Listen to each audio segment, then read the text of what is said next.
This is my case analysis of Sedmak versus Charlie Chevrolet. What is the legal issue in this case? Well, the legal issue is whether specific performance can be granted when a car is unique and its mileage, condition, ownership, and appearance made it difficult, if not possible, to obtain its replication without considerable expense, delay, and inconvenience. What is the rule of law of this case? Well, I read this case and I feel like that there was a couple rule and law of this case that would have the conclusion of the trial court. This first one is the obvious one of whether the specific performance can be granted when a car is unique and its mileage, condition, ownership, and appearance made it difficult, if not possible, to obtain its replication without considerable expense, delay, and inconvenience.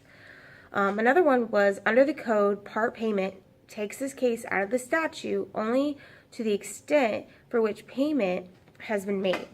The code therefore makes an important change by denying the enforcement of the contract where in case of a single object, the payment made is less than the full amount.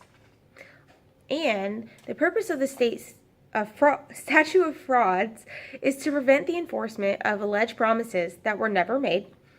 It is not and never has been to justify the contractors in repudiating promises that were in fact made. And that's from the Uniform Commercial Code.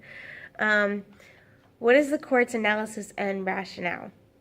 There was evidence to support the trial's court's conclusions that the parties agreed to selling price would be the price suggested by the manufacturer. Whether this price would be the price accurately reflects the market demands on any given day is immaterial. The manufacturer suggested retail price is ascertainable and thus, if the parties choose, sufficiently definite to meet the price requirements of an enforceable contract.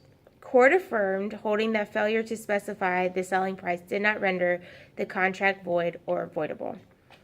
What was the conclusion or outcome of this case? Well, the trial court found the parties entered an oral contract and found the contract was accepted from the statute of frauds.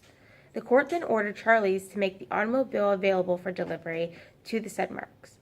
The trial court concluded the contract was removed from the statute of frauds, whether by a written memoranda concerning the transaction or by partial payment made by the Sedmaks.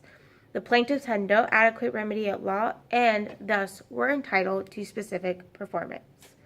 So the plaintiffs, the Sedmaks, did win their case against Charlie Chevrolet. Thanks. Had a great class. Bye.